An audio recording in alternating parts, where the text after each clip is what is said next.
Assalomu alaykum hammaga. Mana bu uyimiz bozorda hozir.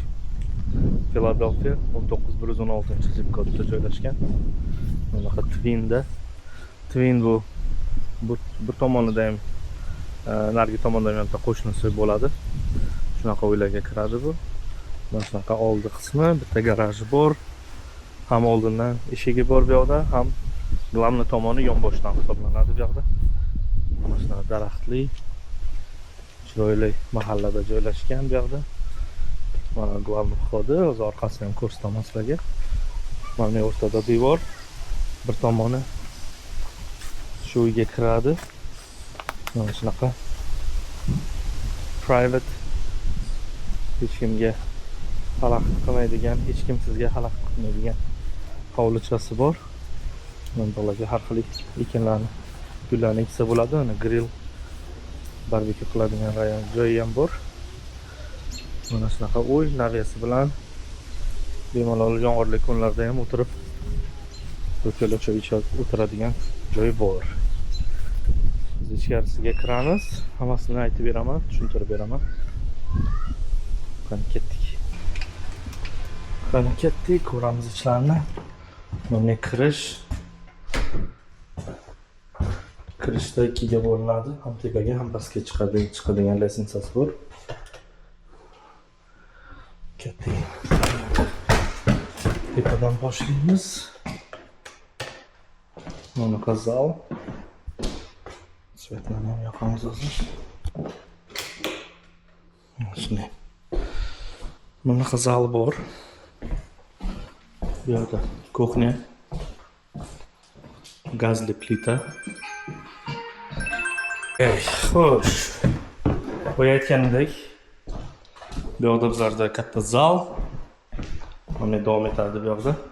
Bemalol nima deydi, televizor, kreslo, divan qo'yib maza qilib o'tiradigan joy, katta deraza, kuxnya. Kuxnyani ozgina update qilsa bo'ladi. Xolodilnik bilan almashtirsa agar, vроде бы ishlaydigan holatda. Atak, lekin yomon emas. Separate kitchen bu yoqda. Bu yoqda katta stol qilib mehmonlarni kutadigan joy. Bu yoqda bizlarda dальше mana bunaqa katta closetday joy. Juda ham katta ekan. Tak, yana bitta, bu birinchi spalnya, bu kichikroq. O'zida closet bor ichida. Mana shunaqa closet bor. Keyin bu общий sanuzel. Mana vannalik. Mana shunaqa. Bu yoqda yana bitta closet. Uyning narxini aytib o'taman. Uy videoning oxirida ko'rishlaringiz mumkin. Oxirigacha pol qilingan yangi laminat pol, devorlarni kraskalab ko'chib o'tsa bo'laveradi. Bunaqa rakvina. Mana bu yerda tepalari bilan polka qilingan walk-in closet.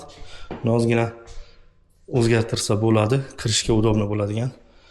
Mana bu, конечно же, sal charchab qolgan hammom sanuzeli bu. Tualeti bilan dushovoy. Ozgina tozalab boshqa eshik qo'ysa bo'laverar ekan.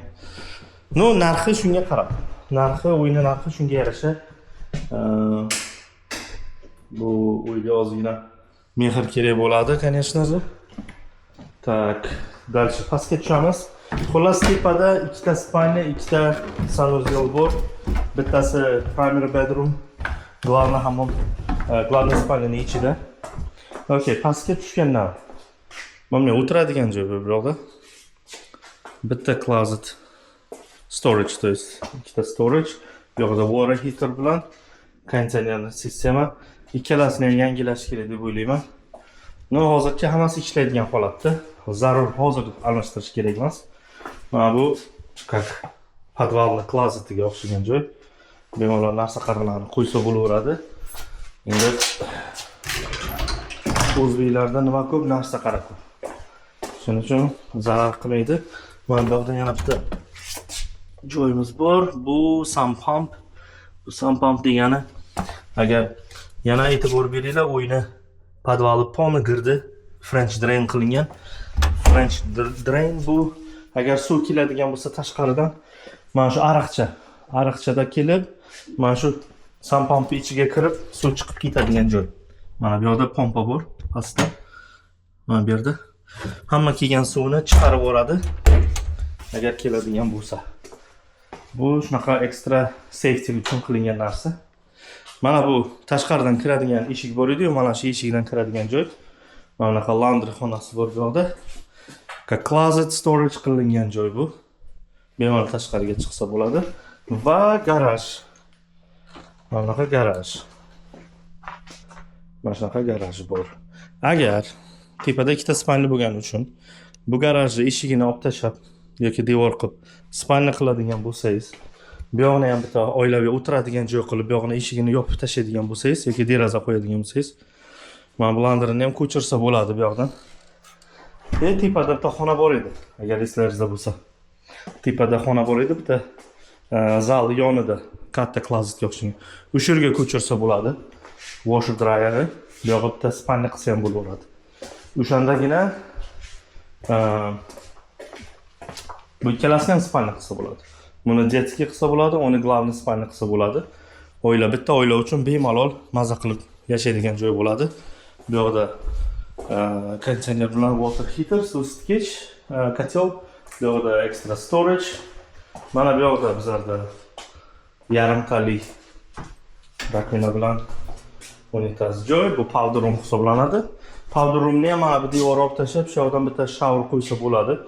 Zo'r bo'ladi. Bitta dushovoy qo'ydirsa, deraza bor bu yoqda. Bu orqa xona. Bu orqa xonada bu yoqdan chiqadigan eshigi bor, tashqariga hovliga. Mana shunday kattagina xona. Mana ko'rishingiz mumkin. Mana shunaqa. Okay. Sliding eshik bilan tashqariga chiqadigan joy bilan hovliga. Hovlida mana bu yerda suv ketadigan joy bor, hamma suv yig'iladigan bo'lsa o'sha yerga yuboriladi. Mana shunaqa holatda uyimiz. Pollarni qilish kerak emas, devorlar ham normal holatda. Agar svetlarni o'zgartirib yangi точечный svet qo'yaman desangiz ham bo'ladi. Konditsioner sistemasi bor. Yoqib ko'rib bemalol ishlatib olsa bo'ladi. Xullas, mana shunaqa holatda. Uyimizning narxi 425 ming deyapti. Yaqinda narxini tushirdi. Bu atrofda uylar 10 yillik remontli uylar kamida 460 ming, 470 ming turadi. Shuning uchun narxini juda ham yaxshi qo'ygan. Buni olib bir 30-40 ming remont qiladigan bo'lsangiz, o'zingizga juda ham zo'r, o'zingiz xohlagandek uyni uy holatiga kelishi mumkin. Shuning uchun agar birortaga qiziq bo'lsa, aloqaga chiqinglar. Mana shunaqa uy 19-116 zip kodda Rubin Lane ko'chasida, Rubin Lane. Yashashda aloqaga chiqinglar, bemalol telefon qilsalaringiz bo'ladi, text message yozsalaringiz ham bo'laveradi. Bemalol olib kelib ko'rsataman shu uyni. Bironta o'zimizda O'zbekistonliklar olsa, maza qilib yashasa, biz xursand bo'lamiz albatta. Meni ismim Nodir Sadiqov, Keller Williams Real Estate kompaniyasida ishlayman. Salomat bo'linglar.